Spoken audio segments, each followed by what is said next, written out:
এবার লিওনেল মেসির আর্জেন্টিনার সামনে ব্যাক টু ব্যাক বিশ্ব চ্যাম্পিয়ন হওয়ার হাতছানি। লিওনেল স্কালোনির অধীনে টানা দ্বিতীয়বারের মতো বিশ্বকাপ শিরোপা ঘরে তুলতে পারার সম্ভাবনার দুয়ার খুলেছে আলবিসেলেস্তেদের জন্য। আজকের এই আয়োজনে চলুন দেখে আসি যে কারণগুলোর ওপর ভর করে এবারও আলবিসেলেস্তরা বিশ্বজয়ের ট্রফি ঘরে তুলতে পারে। আর্জেন্টিনার স্কোয়াড বাছাইয়ের ক্ষেত্রে লিওনেল স্কালোনি এবারও মুনশিয়ানার পরিচয় দিয়েছেন। নামে ভারে বড় তারকার পেছনে না ছুটে নিজের সিস্টেমে ডেডিকেটেড খেলোয়াড়কে বাছাই করেছেন এই বিশ্বজয়ী কোচ। এমিলিয়ানো বুয়েন্দিয়ার মতো ইনফর্ম প্লেয়ারকে চূড়ান্ত স্কোয়াডে জায়গা না দেওয়ায় স্কালোনির এই সিদ্ধান্তে অনেক সমালোচনা তৈরি হয়। কিন্তু বিশ্বকাপে প্রথম ম্যাচে দাপুটে পারফরম্যান্সের পর থেকেই সমালোচকরা মুখে কুলু পেটেছে। স্কালোনির দলে জায়গা পাওয়া সব প্লেয়ারদেরই দারুণভাবে ক্লিক করতে দেখা গিয়েছে। গত বিশ্বকাপ আসরেও এনজো ফার্নান্দেস, ম্যাক অ্যালিস্টারদের অন্তর্ভুক্তি নিয়ে অনেকটা সমালোচনা দেখা মিলেছে, কিন্তু পরবর্তী সময়ে এই দুইজন কি করে দেখিয়েছে তা সবারই জানার কথা।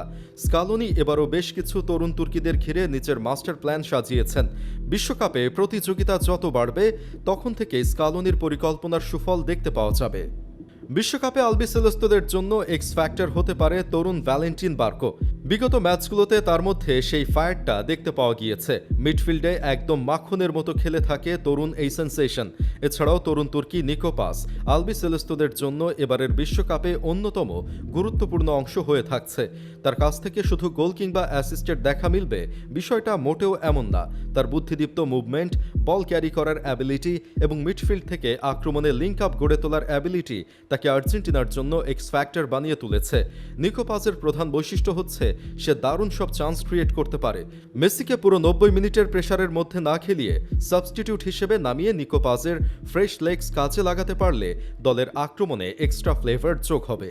লিওনেল স্কালোনির দলের আরেক পজিটিভ দিক হলো দলের মিডফিল্ডার এবং ফরওয়ার্ডদের মধ্যে দারুণ কম্বিনেশন। বিশ্বকাপে অন্য বড় দলগুলোর তুলনায় হয়তো আর্জেন্টিনার মিডফিল্ডকে এতটা হাইলি রেট করা হয় না, কিন্তু মাঠের পারফরম্যান্সে আলবিসেলেস্তেদের মিডফিল্ডের ধারের কাছেও নেই অন্য কোনো দলের মিডফিল্ডের স্ট্রেংথ। নামে ভারে পর্তুগালের মিডফিল্ডকে সেরা হিসেবে গণ্য করা হলেও মাঠের পারফরম্যান্সে তার ছিটে ফোটাও দেখতে পাওয়া যায়নি। কিন্তু অপরদিকে আর্জেন্টিনার মিডফিল্ডের অন্যতম কাণ্ডারি রদ্রিগো ডি পল MLS লিগে যোগ দেওয়ার পরই ইউরোপের বাঘা বাঘা মিডফিল্ডারদের থেকেও ভালো পারফরম্যান্স প্রদর্শন করছে। আলবিসেলেস্তেদের দলের মধ্যে যে টেলিপ্যাথিক কানেকশন রয়েছে তা অন্য আর কোনো দলে নেই। সরাসরি না দেখেই প্লেয়াররা বুঝতে পারে যে অন্য সতীর্থ ঠিক কোন পজিশনে রয়েছে, এবং সেই টেলিপ্যাথিক কানেকশনের জন্যই আলবিসেলেস্তেদের স্লো অ্যাপ্রোচে আক্রমণে সাজানোর পরও দারুণভাবে কার্যকর হতে দেখা যায়। গত বিশ্বকাপ আসরে শিরোপা উঁচিয়ে তুলে ধরার মধ্য দিয়ে লিওনেল মেসি নিজের ফুটবলীয় ক্যারিয়ারকে কমপ্লিট করেছেন।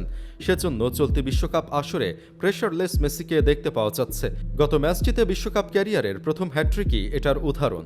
প্রেশারলেস মেসির এই ভার্সন আর্জেন্টিনার অন্য সব সতীর্থরা ভালোভাবে ইউটিলাইজ করতে পারলে চতুর্থ বিশ্বকাপ ছিনিয়ে আনা সময়ের ব্যাপার মাত্র।